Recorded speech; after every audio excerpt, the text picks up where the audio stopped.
요한복음 20장 24절로 29절, 제가 한 절, 여러분이 한 절 교독하십니다. 12 제자 중 하나로 디도무라 불리우는 도마는 예수께서 오셨을 때 함께 있지 아니한지라.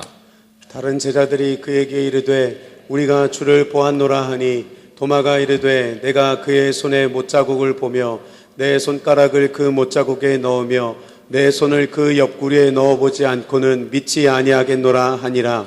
여드레를 지나서 제자들이 다시 집 안에 있을 때 도마도 함께 있고 문들이 닫혔는데 예수께서 오사 가운데 서서 이르시되 너에게 평강이 있을지어다 하시고 도마에게 이르시되 내 손가락을 이리 내밀어 내 손을 보고 내 손을 내밀어 내 옆구리에 넣어보라. 그리하여 믿음 없는 자가 되지 말고 믿는 자가 되라. 도마가 대답하여 이르되 나의 주님이시요 나의 하나님이시니이다. 예수께서 본고로 믿느냐 보지 못하고 믿는 자들은 복되도다 하시니라. 아멘. 부활 후 세 번째 금요일 영성 집회입니다. 오늘 예수님의 제자 도마에 대해서 함께 말씀을 나누려고 합니다. 오늘 주 앞에 오신 여러분들에게 하나님의 크신 은혜와 영광이 은혜가 함께 하시기를 바랍니다. 제가 9년 전에 김해에 왔을 때 저에게 전혀 한 번도 들어보지 못한 이야기, 그리고 조그만 책자 하나를 보게 됐습니다. 뭐냐면 1세기 가야는 기독교 국가였다라고 하는 것입니다. 이 책을 여기 와 접하기 전까지 이런 이야기를 들어본 적이 없습니다. 그런데 이게 의하면 오늘 우리 말씀의 주인공인 도마가 42년부터 48년까지 이 김해에 와서 복음을 증거하다가 갔다라고 하는 이야기입니다. 부활하신 주님 예수 그리스도를 만나서 그 손의 못자국, 옆구리의 창자국을 보고 나의 주님, 나의 하나님, my Lord, my God 하고 신앙 고백한 도마는 땅끝까지 이르러 내 증인이 되라고 하는 예수님의 명령을 따라서 동쪽의 땅끝이라고 여겨졌던 인도 북부까지 와서 복음 전도를 하게 되었던 것입니다. 전승에 의하면 도마는 목수의 기술을 가지고 있어서 왕궁 건축하는 일을 도와주면서 인도 아유타국의 왕과 친분을 갖게 되었다는 것입니다. 그런데 그는 예루살렘에서 생각할 때는 동쪽의 끝이 인도라고 생각하고 인도에 왔는데 인도에 와서 보니까 동쪽으로 끝이 또 다른 나라들이 있다는 것이에요. 그래서 땅끝까지 가서 복음 전하라고 하신 주의 말씀을 순종하면서 그는 거기에서 머물러 있지 않냐고 더 오게 되었는데 백길로 오면서 그것이 우리 김해 땅 또 이 영남 지역에 오게 되었다는 것입니다. 낙동강을 타고 말입니다. 그래서 실크로드의 땅끝인 한국의 낙동강 지역에 선교를 합니다. 이게 AD 42년경이라는 것입니다. 그때 낙동강 유역에 김수로 왕이 통치하고 있는 가야국이 있었습니다. 그는 김수로 왕을 도와서 그와 교제하면서 그 왕궁 짓는 것도 도와주고 복음도 전해주고, 그런데 그가 혼자 있는 걸 보고 내가 알고 있는 인도 공주를 소개해서 결혼시켜 주겠다. 그게 인도의 왕비인 공주인 허황욱이 도마의 중매로 김수로 왕과 결혼했다 하는 것입니다. 여러분, 이 이야기가 황당할지 모르지만 이 이야기 중에 모든 한국 사람이 다 믿고 있는 한 가지 사실은 있습니다. 누구냐면 김수로 왕이 인도 공주 허황욱과 결혼했다는 사실은 알아요. 누가 중매했는지, 왜 왔는지, 어찌 왔는지에 대해서는 각각 자기들이 가지고 있는 종교적인 것이나 또 들은 이야기에 따라 다르지만 말입니다. 어쨌든 그는 48년에 인도 공주와 결혼하게 되고, 그리고 나서 지금 AD 50년에 있었던 예루살렘 종교회의, 사도행전 15장에 나오는 사건입니다. 사도 바울이 갈라디아 지방과 소아시아 지방을 복음 전도하면서 복음을 전해놨는데 예수만 믿으면 구원받는 게 아니다. 할례도 받아야 된다, 율법도 지켜야 된다라고 하는 일로 인하여서 여러 가지 우리가 예수만 믿으면 구원받냐, 율법도 지켜야 되냐, 할례도 받아야 되냐, 이런 문제로 종교회의를 갖게 되었습니다. 그게 AD 50년인데 그때 전 세계에 있는 여러 사도들이 다 불려지게 되는데 도마도 거기 가서 예루살렘 종교회의를 참석하고, 그리고 다시 오게 되는데 이번에는 인도로 와서 인도 남쪽인 서남부 쪽인 마라바 지역에 와서 선교했다는 것입니다. 2년 전인가 3년 전인가 우리 교회 원로 장로님이신 백운길 장로님 가정에서 첸나이 지역의 인도 교회를 세우는 일 때문에 거기를 방문하게 됐습니다. 그리고 도마가 그곳에서 선교했다고 하는 선교지를 가보게 되었습니다. 그런데 그 인도 선교의 연도가 언제냐면 그 첸나이 지역이 AD 52년부터 70년까지의 시간입니다. 그리고 거기서 7개 교회를 세우고 그 첸나이 지역에는 가야라고 하는 동네도 있다고 하는 이야기를 그곳에 살고 있는 목사님에게 이야기도 듣게 되었습니다. 어쨌든 그는 AD 72년에 인도 마드라스에서 인디안에게 기도하는 중에 창에 찔려서 순교해 죽었다고 하는 이야기가 있습니다. 도마가 김해에 왔었다고 하는 가설, 거기에 몇 가지 증거가 있습니다. 여러분 김수로 왕릉 앞에 가면 현판이 있는데 이 책자에 여러분 안 보이시지만 이 지금 시커멓게 되어 있는 게 현재 있는 건데 한 30여 년 전에는 이 불그스름한 모습으로 되어 있다는 것입니다. 이걸 자세히 보면 코끼리 앞에 물고기 2마리가 있고 그리고 탑같이 생긴 것이 있습니다. 그게 탑인지 떡을 담은 항아리인지 하는 그런 모습인데 일단 탑처럼 되어져 있습니다. 그런데 중요한 것은 무엇인가 하면 이 물고기가 이 김해에는 쌍어 2마리 물고기 또는 신어산도 있습니다. 굉장히 중요한 것으로 받아들여져 있고 오히려 이 불교에서 숭상하는 것으로 와 있다, 이렇게 얘기를 하고 있습니다. 그런데 여러분 우리 성경에는 이 물고기 2마리에 대한 중요한 게 있습니다. 물고기 2마리와 보리떡 5개에 대한 이야기인 것입니다.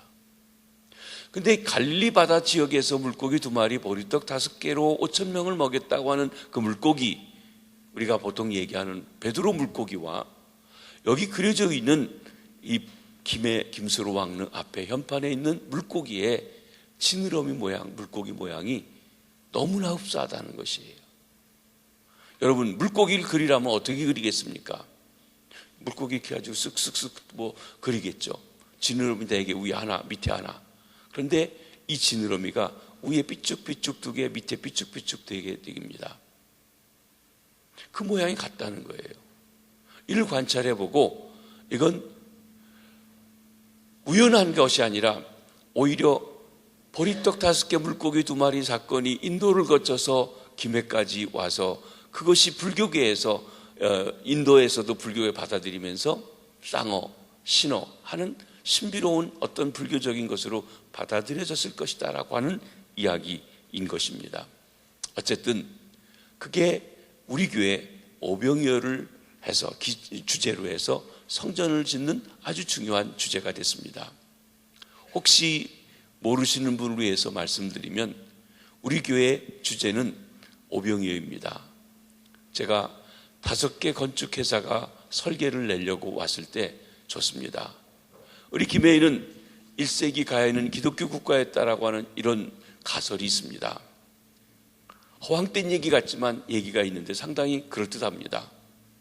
이것을 주제로 하여서 우리는 성전을 짓고 싶습니다. 보리떡 5개, 물고기 2마리로 5,000명을 먹은 이야기를 성전 주제로 풀어서 지어주십시오, 그려주십시오 하는 것이었습니다. 여러분 뭐 여차여차한 일은 다 빼고 이쪽 오른쪽에 배처럼 생겨진 것, 어느 분은 저거 이렇게 밟으면 이렇게 쑥 가라앉을까봐 걱정하시는데 괜찮습니다. 반듯하게 앉고 모퉁이가 삐쭉삐쭉 나왔다는데 이렇게 위에서 보면 물고기 2마리를 이렇게 겹쳐놓은 것이에요. 이게 오른쪽이 물고기 밭입니다. 거기에 우리 밑에는 카페, 그리고 교육자실이 2층에 있고 3층은 새가족실과 함께 휴게실이 있고 4층에는 식당이 있는 파트가 그것입니다.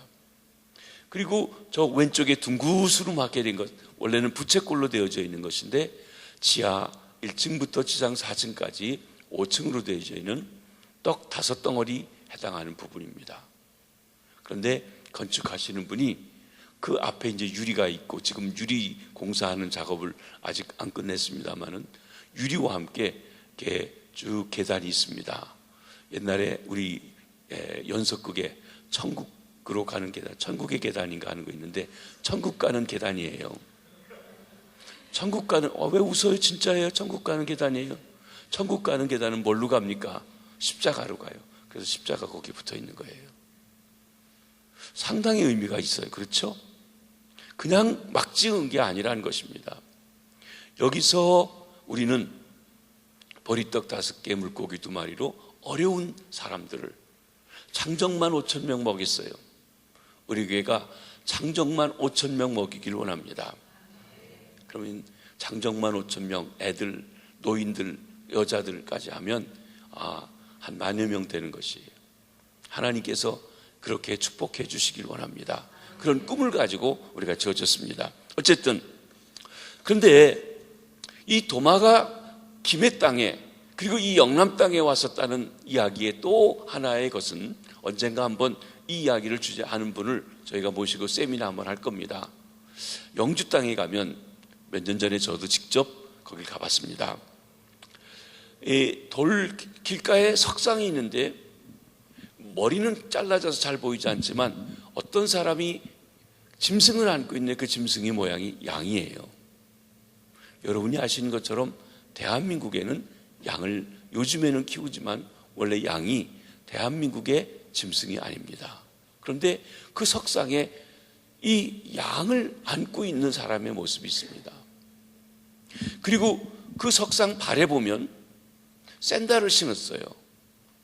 여러분, 우리 한국 사람들은 양반이라 신발을 잘 신어야 되거든요. 근데 샌들을 신었어요. 즉, 이 예수님 당시에 그 더운 사막 지역에 있으면서 그 신발을 신었던 그런 모습을 가지고 있습니다. 이것은 그 도마의 모습이 아닐까라고 하는데, 그 석상 옆에 한글로 지, 전, 행이라고 하는 글자가 써 있습니다.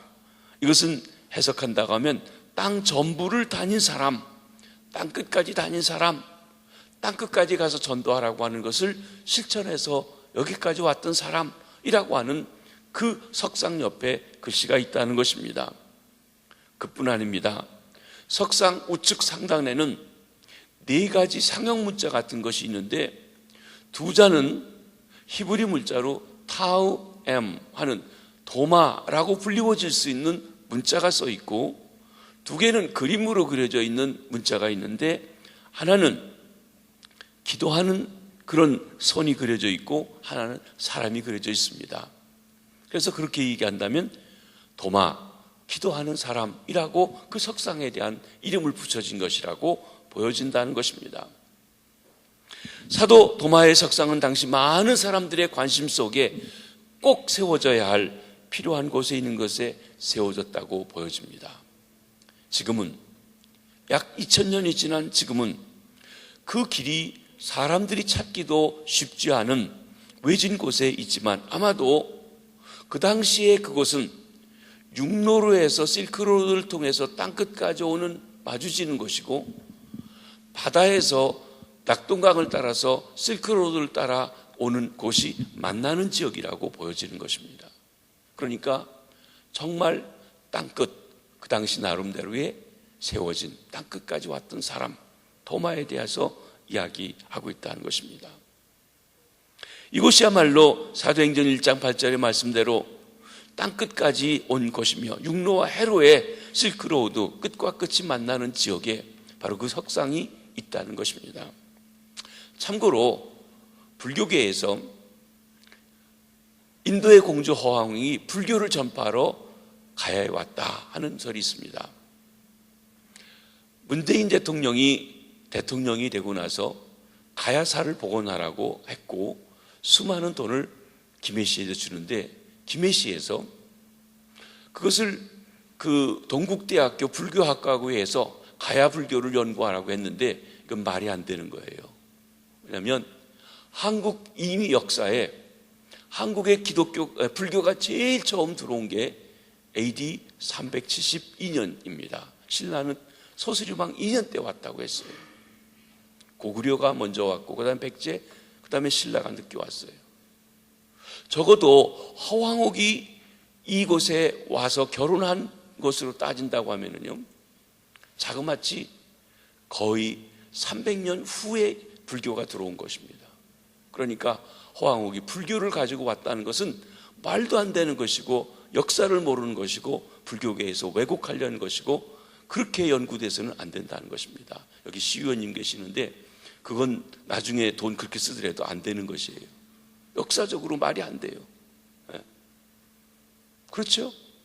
또 여러분, 불교라고 하는 문화에서, 불교라고 하는 종교에서 가장 중요한 건 뭐냐면 불상입니다.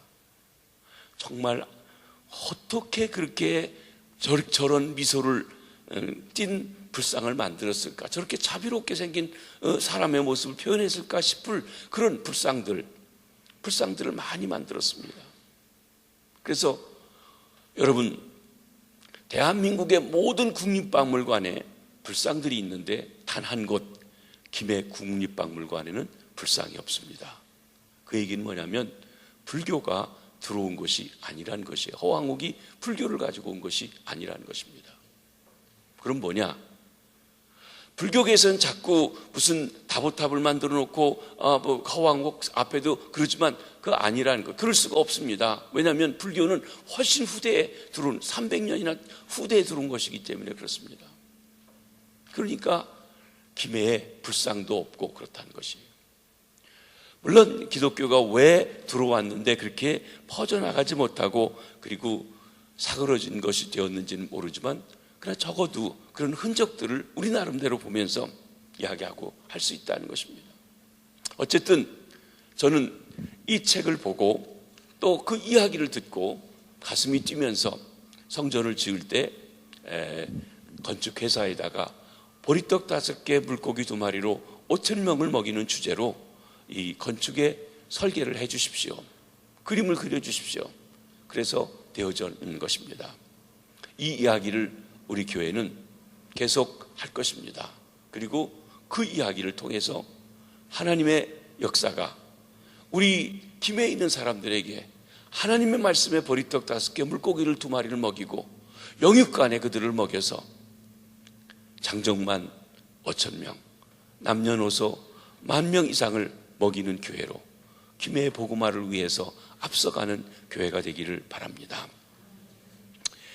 도마가 김해에 왔고 김수로 왕과 허왕국을 중매하고 기독교를 전파했다는 역사적인 사실이 기든 아니든 이건 가설이고 증명할 것은 이야기를 하지만 사람들이 정설로 받아들이지는 못하고 있다 할지라도 저는 오늘 그 이야기는 그냥 이야기의 시작으로 드린 것이고 오늘 이 도마에 대해서 좀 생각해 보려고 하는 것입니다.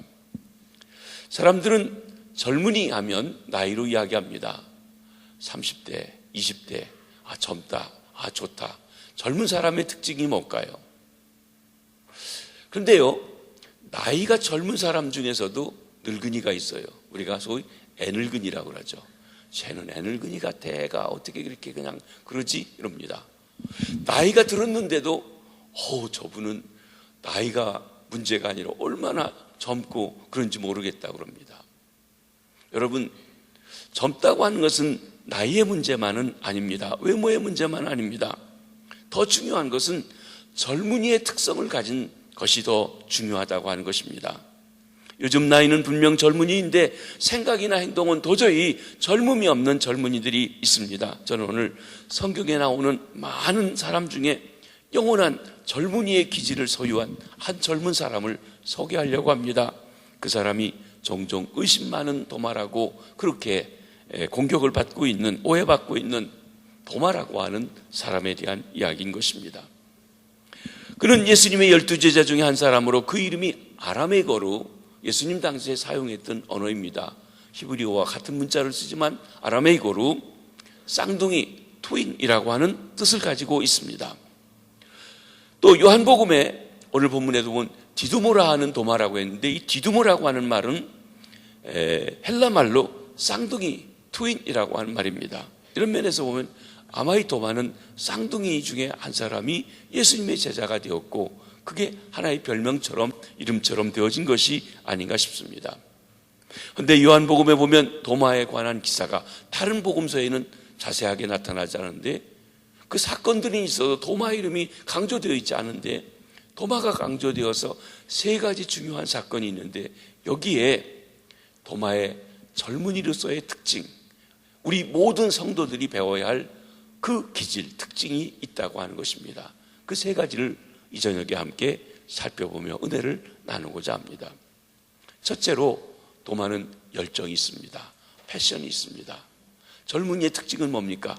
열정이 있다는 것이에요. 늙으면요, 아유 그거 귀찮아, 왜 해 그래요. 젊은이들은요, 밤늦게까지 해요. 여러분, 금요일 우리 영성 집회 끝나고 나면은요, 우리 젊은이들이 저 방에 앉아가지고 통닭 한 마리 사다 먹고, 맨날 먹는 건 아니에요. 여러분이 사주면 먹어요. 저도 한번 사줬는데 계속 사주기 바랍니다. 그리고 나서는요, 새벽 4, 5시까지 기도해요. 여러분, 밤 12시에 11시에 통닭 먹는 분 어르신 있습니까? 안 먹어요. 어른들은. 젊은이들은요, 없어 못 먹어요. 열정이 있어요. 뜨거워요. 도마는 열정의 사람입니다. 그는 죽음을 각오하고 주님을 따르는 열정 있는 사람이었다고 하는 것입니다. 요한복음 11장 16절의 말씀을 한번 보시겠습니다. 시작. 네, 우리도 주와 함께 죽으러 가자 하니라. 이 이야기의 배경은 이렇습니다. 예수님께서 요단강 저편 세례 요한이 세례해 주던 곳에 있을 때, 베다니 마을, 예루살렘에서 한 5리쯤 떨어져 있는, 한 2km쯤 떨어져 있는 그 베다니 마을, 예수님께서 자주 가시던 베다니 마을, 마리아와 마르다와 그리고 그 나사로가 있는 그 마을에서 사람이 왔습니다. 나사로가 병들어 죽어가고 있다는 거예요. 빨리 와서 나사로를 좀 살려달라고 하는 이야기인 것입니다. 그런데 놀라웠게도 예수님께서 그렇게 사랑하는 나사로가 죽어간다는데 시큰둥 반응을 보이고 이틀 동안이나 더 계시다가, 그리고 이틀이 지나서 유다로 가자, 그렇게 얘기를 하시는 것입니다. 사실 그들이 유대에 있을 동안에 사는 사람들이 예수님과 논쟁을 벌이며 예수를 죽이려고 하는 그런 일들이 있었습니다. 그때 제자들이 망설입니다. 그리고 불평합니다. 예수님, 우리가 그 유대 땅에 올 때 그 사람들을 돌로 치려고 했는데 또 그곳에 가시겠습니까? 베드로가 잠들었다고 하면 일어나겠죠. 이 사람들이 잠들었다고 한 것, 예수님이 나사로가 잠들었다, 깨우러 가야 된다고 할 때 죽었다는 것으로 생각하지 못하고, 뭐 그런 일 때문에 죽음을 무릅쓰고 그곳에 가야 되는가라고 이야기한 것입니다. 그런데 예수님께서는 죽은 나사로를 살리러 가는 것입니다. 이틀 동안을 더 계신 것은 나사로가 그냥 죽은 듯 말 듯 해서 병들어서 죽기 전에 살리려고 한 게 아니라, 죽어서 장사되어서 며칠 동안 있어서 이제 부패하기 시작할, 완전히 죽은 다음에 살리셔서 그 부활의 증거를 삼아주시려고 하는, 주님도 그렇게 산다는 것을 보여주시려고 이틀 동안이나 가지 않고 기다리셨던 일이었던 것입니다. 그런데 제자들은 그 일은 몰랐습니다. 그래서 예수님께서는 어쨌든 유대로 가자 얘기하신 겁니다. 베다니 마을로 가자는 것이, 다들 투덜거리고 안 가려고 하는데, 그때 우리의 주인공 도마가 외칩니다. 우리도 주님과 함께 죽으러 가자. 우리도 주님과 함께 죽으러 가자. 죽을 위협이 있고, 우리가 거기 올 때 돌 던지는 사람이 있다 하더라도 주님이 가시겠다는데 가자, 이것입니다. 여러분, 목숨이 위태하지만 주님이 원하신다면 해보자 하는 것입니다. 그렇게 도마는 바로 이 죽음을 각오하고 주님을 따르는 열정이 있는 사람이라는 것입니다. 젊은이의 생명은 열정이 있습니다. 패션입니다. 열정이 없는 사람, 이것도 전이 이것도 아닌 미지근한 사람, 그들은 젊은이가 아닙니다. 비록 실패하는 한이 있더라도 그만둘 때 그만두더라도 할 때는 화끈하게 열심을 다해서 열정을 다해서 하는 사람이 젊은이에요. 여러분, 공부할 때도 연애할 때도 사업할 때도 예수 믿는 것도 죽음을 각오하고 열정으로 해야 돼요. 여러분, 그렇기 때문에 공부를 못할 수 있어요. 그런데 공부 안 하고 비실비실하고 놀고 자고 앉기만 하면 졸고 그러면 안 돼요. 열정으로 해야 돼요. 연애하게 되면 한 번쯤 뜨겁게 사랑도 해보셔야 돼요. 또 무슨 아르바이트 하면은 최선을 다해서 열심을 다해서 해야 돼요. 이게 젊은이의 특징이라는 거예요. 그렇지 않습니까? 뭔가 하는 듯 해야 되는데 이거 이리 재고 저리 재고 이리 못하고 저리 그래가지고 뭐 하겠어요? 실패하더라도 실수할 수 있죠. 합니다. 여기 우리 어르신들 사업해서 성공하신 분들이요, 한 번 해가지고 딱 성공한 사람 없어요. 하다가 실패하고 또 하고 또 일어나고 해가지고 되지 말이죠. 그렇습니다. 그러니까 우리가 열정으로 해야 되는 것입니다. 내가 보니까 이쁘고 멋있고 좋은 사람이 있으면 젊은이가 뭐 눈치만 보고 왔다 갔다 하고 이러지 말고 대쉬하는 거예요. 나랑 한번 새겨보자고. 그리고서는 해야지. 그게 젊은이지. 안 그렇습니까? 그냥 눈치만 보고. 제가 서울의 서울에 가면 전철을 타는데 서브웨이를 타는데 거기에 보니까 있더라고요. 눈치만 보지 말고 빨리 이게 뭐 대쉬하라고 하는 문구가 있고 연결해주는 그런 방이 있더라고요. 그래야 됩니다. 연애하는 것도. 노처녀들 특징, 죄송합니다. 이리 보고 저리 보고 이것도 아닌 것 같고 저것도 아닌 것 같고. 여러분, 누구랑 결혼해도 좋은 거 있고 나쁜 거 있어요. 맞춰 살아가야 돼요. 맞춰 살아가야 돼요. 한번 괜찮아 보이면 대쉬하십시오. 열정을 가지고 한번 해보는 거예요. 그렇죠. 그리고 여러분이 어떤 일을 맡았든지 아르바이트를 하든지 아니면 사업을 하든지 한번 끝장내게 한번 해보는 거예요. 밤잠 안 자가면서 연구를 해가면서 말이죠. 그게 젊은이의 특징이라는 것이. 그렇습니다. 사도 바울도 바로 그런 열정의 사람이었습니다. 그는 예수가 그리스도이심을 알지 못했을 때 열정을 다해서 예수 믿는 사람들을 죽이려고 했어요. 아니, 한 인간 스스로 하나님의 아들이라고 하는 저런 신성모독하는 사람, 그런 사람은 죽여야 되겠다는 거예요. 얼마나 열정이 있습니까?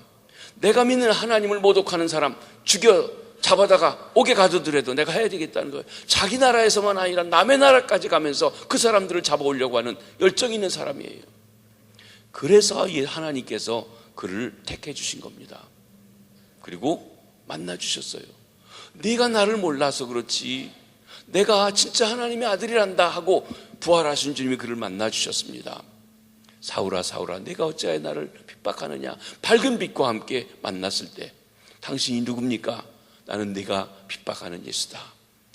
그 예수가 하나님의 아들인 것을 그 순간 체험하고 깨닫고 알고 믿게 된 순간, 그 순간부터 그는 열정을 다해서 예수가 그리스도다, 예수가 하나님의 아들이다, 예수가 메시아다, 그 순간부터 전도했어요. 얼마나 열정이 있습니까? 매를 맞기를 40에 하나 감한 매를 여러 번 맞고 돌에 맞아 죽을 뻔하고 강도 위협에 온갖 순환을 당해도 예수가 하나님의 아들이다, 예수가 메시아다, 예수에게 소망이 있다, 예수가 구원자다, 그는 그 일을 전도하기 위해서 온 땅을 다녔습니다. 여러분, 지금같이 자동차가 아니고 차도 없고 그때 겨우 말 타고 다니든지 해야 할 그때예요. 지금 어떤 선교사도 그런 선교를 할 수 없을 만큼 온 로마의 천지를 다 돌고 다니면서 복음을 증거했던 열정을 가진 사람이 바로 바울이었던 것입니다.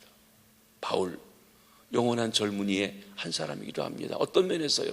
열정을 가졌다는 점에서 그렇습니다. 여러분, 우리가 어떤 사람이 뭘 할 때 어떤 열심히 뭘 해보려고 하면 옆에서 보는 사람도 도와주고 싶고 어떻게 좀 격려해주고 싶고 그런 거예요. 그런데 이건 하는 건지 안 하는 건지 뜨뜻 미지근하고 이러면은 도와주고 싶은 마음이 없는 것입니다. 때로 선교사님들이 와서 선교한 보고를 하는 것도 보면요, 지난번에 우리 교회에 와서 그랬어요. 어느 분이 라오스인가요? 10몇 년이 있었는데 축구 선교를 하는데 자기가 아직도 그 사람들이 목사인 줄 모른대요. 그 얘기 듣고 우리 선교부에서 다시 저 사람 갱신하지 말자. 그래서 안 도와줘요. 왜? 아니 죽기 살기로 복음 전해야 될 사람이 그 10년이 넘도록 목사인 줄도 모르게 하고 그냥 우물우물하고 있다면 그 되겠냐 하는 것이. 근데 어떤 분은요 정말 위험적에 들어가서 여기도 뭐 해야 되고 저것도 뭐 해야 되고 해서 안타까워서 얘기하면 그래 저런 사람은 좀 도와줘야겠다 하고 도와주게 돼요. 열정이 있다는 것이에요. 그게 젊은이의 모습이고 한 것입니다. 여러분, 저는 우리 청년들 중에서 성전 건축을 하는데 정말 감동적인 학생들도 있었어요. 지금 아르바이트 하는지 뭐 하는지 모르는데 몇 천만 원씩 헌금을 합니다.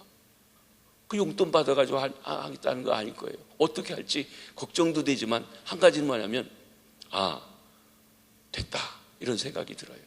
그거요 하나님이 할 수 있게 해주세요.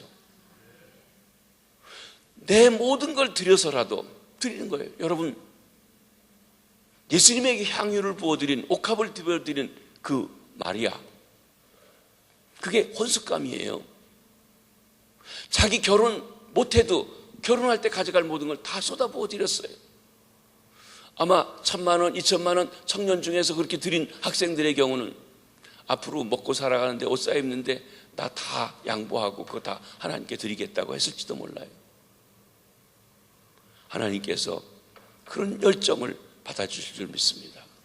밤새워 기도하는 열정, 공부할 때는 한번 코피 터지도록 해보는 열정, 또 연애할 때도 화끈하게 해보는 열정, 이런 것도 젊은이의 특징이라는 것입니다. 그런데 예수 믿는 것도 뜨겁게 믿으셔야 한다는 것입니다. 예수님께서 주신 복음, 예수님이 하나님의 아들이라는 것을 알았을 때 힘써 열심을 다해 온전히 그렇게 증거하는 삶을 살아갔던 것입니다. 그렇습니다. 오늘 예배드리는 사랑하는 성도 여러분, 성령으로 말미암아 우리 마음이 뜨거워지고 뜨거운 열정을 가지고 살아가는 젊은이들, 우리 성도님들 되시길 주의 이름으로 축원합니다. 두 번째로 도마는 솔직한 사람입니다. 그는 모르는 것은 모른다고 할 수 있는 솔직한 사람입니다. 로마서 14장 5절 말씀을 한번 보시겠습니다. 시작.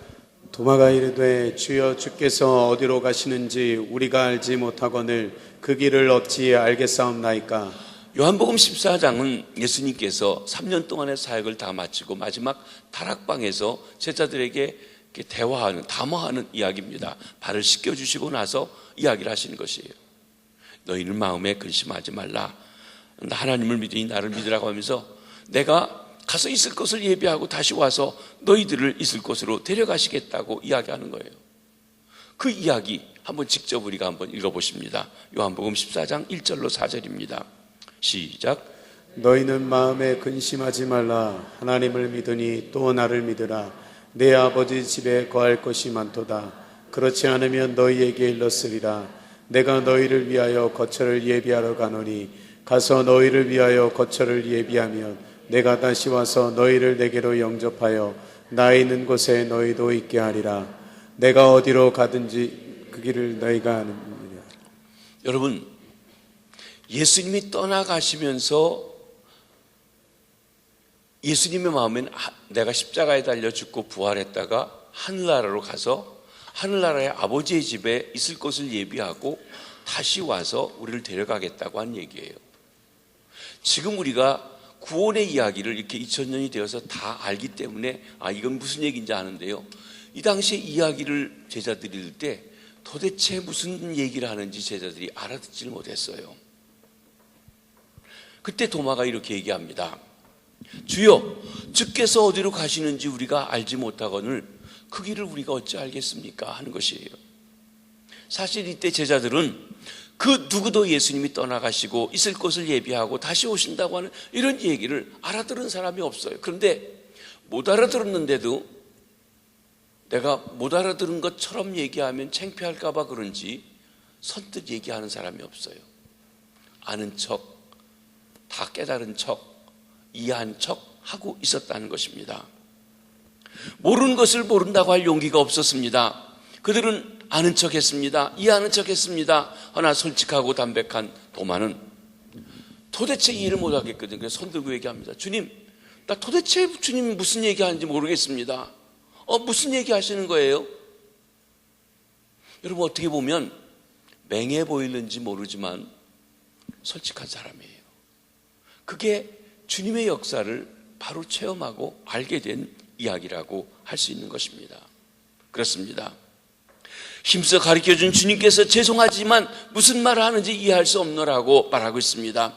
요즘 젊은이 사이에서는, 아니 우리 어른들 사이에서도 척하는 것이 얼마나 많은지 모릅니다. 척이 우선입니다. 척이 가증입니다. 척이 거짓입니다. 아는 척, 잘 믿는 척, 착한 척, 열심인 척, 진실한 척, 모든 것이 병든 사회의 모습인 것입니다.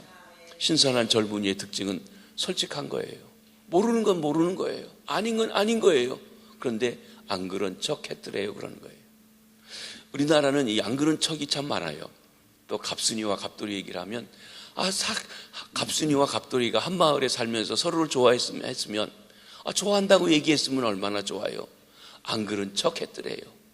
갑순이가 시집갈 때 갑돌이는 울면서도, 또 갑돌이가 시집 장가갈 때는 갑순이가 울면서도 안 그런 척 했더래요. 그러니까 못 만나는 거예요. 사랑하는 사람이. 그런데 도마는 안 그랬어요. 아무리 주님이 얘기하고 다 알아듣는 것 같아도 난 모르겠다. 그래야 여러분 진실을 알고 사실을 알고 바로 알 수 있지 않습니까? 때로는 목사님이 열심히 설교했어도 도대체 못 알아듣겠으면 나중에라도, 목사님 오늘 설교하신 거 도대체 못 알아듣겠는데요, 따로 좀 특강 좀 해주세요, 이해하게요. 그럴 수 있는 게 설문이라는 것이에요. 제가 신학교에서 여러 학교에서 강의를 합니다. 학생들한테 질문하라고 합니다. 그런데요, 다들 질문 안 해요. 질문 안 하는 데는 두 가지 이유가 있습니다. 하나는 명강의를 해서 다 알아들어서 안 하는 거예요. 두 번째는요, 도대체 알아듣지 못해서 뭘 질문할지 몰라서 질문 안 하는 거예요. 질문할 사람 하십시오. 저는 꼭 물어봅니다. 그러면 거의 안 해요. 그럼 제가 그래요. 제가 설명을 잘해서 여러분 다 알아들어서 다 이해한 걸로 알고 마치겠습니다. 그럽니다. 근데 사실은 못 알아서 그런 게 많아요. 그런데요, 성경 공부를 하든지 뭐 할 때 아주 질문 잘하는 사람이 있으면 그 반 수지 맞아요. 제가 미국에서 동양성교교회에서 베델성서, 크로스웨이 성경 공부 제자반을 여러 반을 가르쳤는데, 신학교를 졸업한 장로님이 한 분이 계셨어요. 나중에 알고 보니까 이분이 보통 분이 아니고 신학교 이사장도 했던 그런 분이시기도 한 분인데, 이분이요, 질문을 하는데 보통이 아닌 거예요. 처음에 누군지 몰랐어요. 근데 그분 때문에 그 반에 있는 사람들이 수지 맞아요. 왜냐하면 질문을 해놓으면 엉뚱한 질문 같은데 그거에 대한 해설을 하면서 여러 가지를 더 얘기하게 돼요. 여러분, 나쁜 질문은 없습니다. 안 하는 게 바보예요. 모르면 해야 돼요. 궁금하면 얘기해야 돼요. 그래야 바로 선생님이 더 알려줄 수 있는 것이 있고 해결하게 돼요. 대개 제자반이 뭐 하러 얘기하면 질문이 없어요. 왜? 빨리 끝나려고. 근데 그게 중요한 게 아니라 알으려면 모르는 건 모른다고 해야 돼요. 아유, 권사가 돼가지고 그것도 모른다고 또 다른 사람이 쫑코 줄까 봐. 그런데 그렇지가 않아요. 도마가 그렇게 솔직한 사람이에요. 그렇습니다. 여러분, 이것이 바로 젊은이의 특징이라고 하는 것입니다. 예수님께서 세상에 계실 때 참으로 그를 따르던 자들은 바리새인이나 서기관 같은 위선자들, 종교 지도자들이 아니었습니다. 신분은 보잘것없는 어부요, 세리요, 창기들이었지만 그들 자신은 주님 앞에 진실하게 자기의 모든 걸 내려놓았어요. 잘난 척하지 않았어요. 진실할 수 있는 자에게만 예수님을 만나고 예수님이 하나님의 아들인 걸 알고 죄사함 받고 그리고 하나님을 만나는 특권이 주어졌던 것입니다. 우리가 약해서 넘어지고 쓰러지고 죄짓는 그것이 나쁜 것이 아닙니다. 진실이 없는 것이 나쁜 것입니다. 아는 척하고 안 그런 척하고 또 잘하는 척하고 척하면서 사실은 그렇지 않은 것, 그것이 문제라는 것이에요. 여러분, 잘해도 진실하시길 바랍니다. 혹 잘못해도 잘못했다고 진실할 수 있길 바랍니다. 하나님 앞에서는 진실만이 통합니다. 잘못한 것을 진실하게 고백하면, 자백하면 그는 미쁘시고 의로우사 우리의 죄를 사하시고 용서해 주시겠다고 하셨어요. 내가 잘못한 것을 잘못했다고 하면 하나님이 야단치지 않고 용서해 주시겠다는 거예요. 그러니까 뭐라고 했습니까?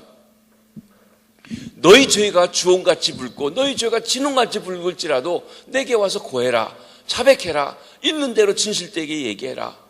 이러쿵 저러쿵 핑계대지 말고 솔직하게 얘기해라. 그러면 내가 용서해 주겠다. 내가 기억나게 해라. 그럼 내가 잊어버려 주겠다. 이게 하나님의 말씀이에요. 근데 우리는 잘하는 척하고 주 앞에 내놓지 않는다는 것입니다. 진실한 삶, 그것이 젊은이의 삶입니다. 진실한 삶, 그리스도인의 삶입니다. 진실이 통하는 사회가 되어질 수 있기를 바랍니다. 오늘 예배드리는 사랑하는 성도 여러분, 우리는 진리 되신 주님을 믿고 따르는 자들이기 때문에, 신실하신 주님을 믿고 따르는 자들이기 때문에 우리도 진실하고 솔직한 젊은이들이 되시길 바랍니다. 솔직하고 진실한 젊은 삶을 살아가는 우리 어른들도 되시기를 주의 이름으로 축원합니다. 마지막으로 도마는 진지한 사람이었습니다. 그는 참된 진리를 추구하는 진지한 자세를 가진 자이기에 영원한 젊은이입니다. 일반적으로 도마를 사람들이 이야기할 때 의심 많은 도마라고 이야기합니다. 의심 많아요. 오늘 본문에 보면, 이 앞에 있는 보면 예수님께서 십자가에 달려 돌아가신 후에 제자들은요, 그날 저녁에 너무 무서워서 유대인들이 자기를 잡아갈까 봐 문을 꽁꽁 걸어 잠그고 다 그 안에서 벌벌 떨고 있었습니다. 그런데 제자들에게 십자가에 못 박혀 돌아가신 예수님께서 부활하셔서, 그리고 그들에게 문을 잠그는 나타나서 너에게 평강이 있을지어다며 보여주시고 살아계신 것을 증거해 주신 것입니다. 그런데 문제가 뭐냐면 바로 그때 도마가 그 자리에 없었어요. 제가 이거 보면은요, 공동체에 떠나 있는 동안에 주님이 큰 역사를 하더라고요. 꼭 설교할 때도 보면은요, 누구를 보고 설교는 안 하지만 어떤 때는 설교를 하면서 어느 분에게 꼭 생각이 날 때가 있어요. 이분이 이 말씀을 좀 깨달아 알면 신앙에 도움이 되겠다 하는 생각이 들 때가 있어요. 물론 그런데 그때는 꼭 그 사람이 없어요. 거의 없어요. 그리고 엉뚱한 사람이 은혜를 받더라고요. 그러니까 누구를 보고 설교하는 건 아닙니다. 근데 여러분 뭐냐면요, 언제 나에게 꼭 필요한 말씀을 주실지 아시겠습니까? 몰라요. 그러니까 뭡니까? 빠지지 마셔야 돼요. 공동체를 이탈하면 안 돼요. 예배에 안 들어오시면 알아들을 기회가 없어요. 오셔야 자기에게 필요한 말씀을 주시는 거예요. 그러니까 도마가 나가 있으니까 부활하신 주님을 못 만난 것입니다. 무서운 문 밖에도 못 나가는 다른 제자와는 달리 도마는 그래도 어딘가 나갔다 오는 담력도 있습니다.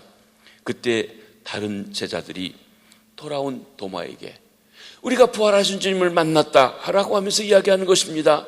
우리가 주를 보았다며 주님께서 다시 사셨다고 증거하는 것입니다. 그때 도마가 이런 말을 했습니다. 여기 25절 중반절에 있는 말씀을 한번 직접 같이 읽어보십니다. 도마의 말입니다. 시작. 내가 그의 손에 못자국을 보며 내 손가락을 그 못자국에 넣으며 내 손을 그 옆구리에 넣어보지 않고는 믿지 아니하겠노라. 이 일로 인하여서 사람들이 도마를 의심 많은 도마, 실증주의자 도마라고 이야기하는 것입니다. 그런데 여러분 한편 생각해 보면 이 사건을 통해서 우리는 도마가 얼마나 진지하게 주님을 만나고 얼마나 진지하게 진실하게 주님을 사모하고 있는지를 역설적으로 볼 수 있다는 것입니다. 그것은 그래 너희 만나서 그렇구나 나도 믿을게 할렐루야 주님 살았구나 이게 아니라는 것이에요. 남이 믿는 하나님, 남이 만난 주님 내가 믿는 것 그게 아니라 주님이 너희들에게 만나줬다면 왜 나는 못 만나겠느냐 그것입니다. 나도 내가 직접 그 주님을 만나고 그 주님의 부활하신 것을 좀 확인하고 그리고 나서 체험 있는 신앙, 확실한 신앙생활을 하기 원한다라고 말하고 있는 것입니다. 그렇습니다. 모두들 부활하신 주님을 만났다고 말하지만 도마는 믿기가 쉽지 않았습니다. 죽은 자의 부활을 본 적이 없기 때문입니다. 그렇다고 믿어지지 않는 것을 억지로 믿는다고 말할 수도 없었습니다. 도마는 솔직히 그러면서도 진지하게 내가 직접 주님을 체험해 보지 않고는 믿을 수가 없겠다고 선언한 것입니다. 또 주님이 너희들을 만나 주셨다면 나도 만나 주실 줄 확실한다 라고 하면서 그렇게 고백했던 것입니다. 오늘날 우리 젊은이들에게 필요한 것, 남이 만난 예수님, 내 친구가 만난 예수님이 누군지를 아는 것 아닙니다. 물론 거기서부터 시작할 수 있어요. 그런데 하나님이 당신에게 만나서 당신이 예수님을 체험하고 그렇게 기쁘고 즐겁고 좋은 일을 체험했다면 왜 나는 못 만나겠냐 이거예요. 그분이 사모하는 자에게 만나 주시겠다는데 나도 만나 주실 거 아니냐는 것이, 내가 그 주님을 직접 사모해서 만나보겠다는 그 마음을 가진 것이라 하는 것입니다. 그렇습니다. 어려서부터 교회를 다녔습니다. 여러분, 신앙의 가정에서 자랐습니다. 몇 대째 교회를 다녔습니다. 하나님에 대해서 잘 얘기할 줄 압니다. 예수님의 죽음과 부활, 십자가 다 얘기할 수 있습니다. 그런데 내가 직접 그 주님을 체험해 보지 않았다면 아직 체험적인 신앙이 아닌 것이에요. 여러분, 야곱도 그랬습니다.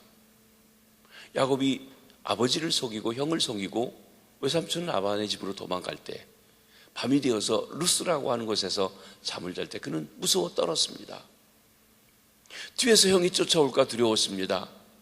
어둠이 짙어서 두려웠습니다. 앞날이 어떻게 될까 두려웠습니다. 그때 하나님이 그를 찾아와 만나 주셨어요. 하늘로 사다리가 퍼지면서 천사가 오르락내리락 하면서 하나님이 위에서 이렇게 말씀하십니다. 야곱아, 나는 너희 할아버지 아브라함의 하나님이요 너희 아버지 이삭의 하나님이지만 이제 너희 하나님이 되기 원한다. 여러분이 할아버지 때 아버지 때부터 예수 믿는 가정의 3대째가 되었다면 감사하십시오. 그러나 내가 할아버지가 믿는 하나님, 아버지가 체험한 하나님에서 그치면 내 하나님이 안 돼요. 내가 만나야 내 하나님이 되고 그래야 아브라함의 하나님, 이삭의 하나님, 야곱의 하나님이 되는 것입니다.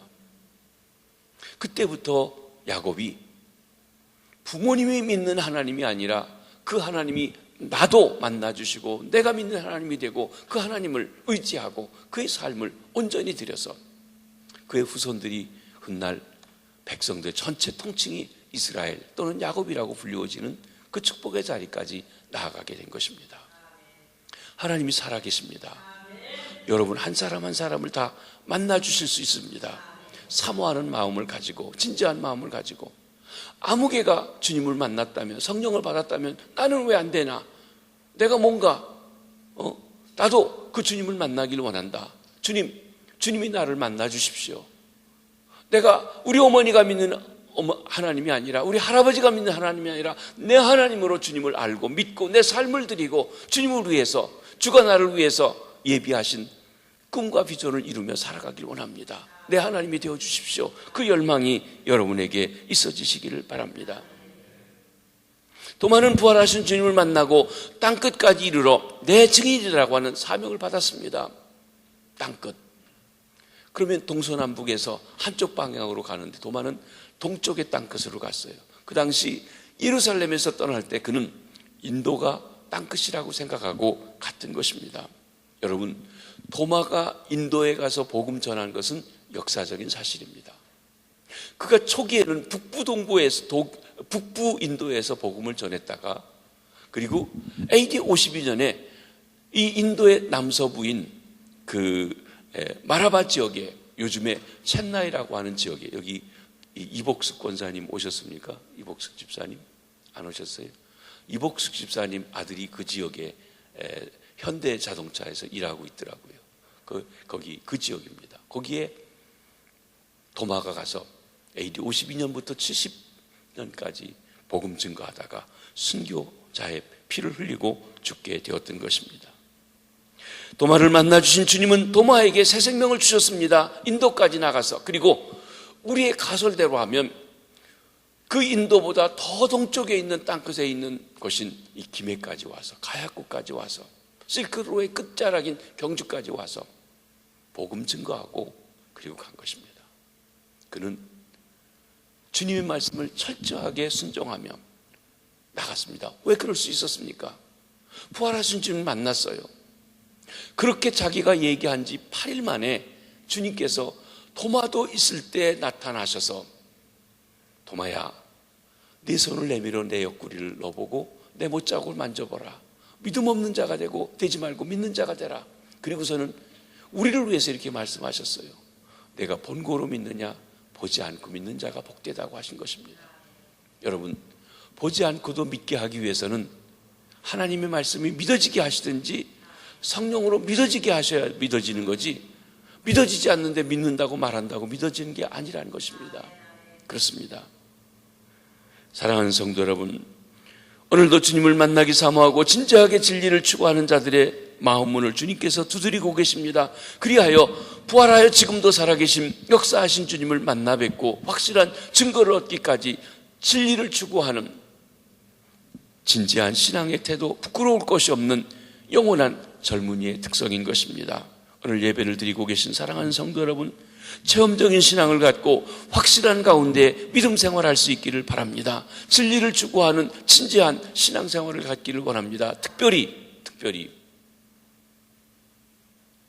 대를 이어서 믿는 분들, 그래서 어렸을 적부터 교회 습관적으로 나오신 분들, 그게 아니라 아버지 하나님, 할아버지 하나님이 내 하나님이 되는 그 시간이 없으면 진정한 그리스도인이 아닐 수도 있습니다. 그러기에 그 하나님을 만나기를 소망하시고 열망하시고 나가시기 바랍니다. 주님이 반드시 만나 주실 것입니다. 나는 내 조부 아브라함의 하나님일 뿐만 아니라 이삭의 하나님일 뿐만 아니라 너의 하나님이 되기 원하신다 하신 그 하나님께서 나의 하나님으로서 나를 인도하시고 역사해 주실 것입니다. 우리는 나이가 얼마든지 예수의 젊은이들입니다. 여러분이 보실 때 제 머리도 하얗고 또 할아버지 소리도 듣고 있으니까 늙어서 그래 보이지만 제 마음은 아직도 청춘인 것 같아요. 하고 싶은 것도 많고. 그렇습니다. 죽음을 각오하고 주님을 따르는 열정 있는 사람들이 되시기를 바랍니다. 모르는 것은 모른다고 말하면서 알기 위해서 진지하게 솔직하게 나갈 수 있는 성도들이 되시길 바랍니다. 참된 진리가 있다면, 누가 그것을 만났다면 나도 진지하게 추구해서 만나는 체험적인 신앙을 갖게 되시길 바랍니다. 그래서 하나님 나라와 그의 복음을 위해서, 하나님의 구원 계획을 위해서 귀하게 쓰임받는 주님의 일꾼들, 특별히 우리 젊은이들 되시길 주의 이름으로 축원합니다. 우리 다 일어나셔서 우리 찬송 부르십니다. 주님 다시 오실 때까지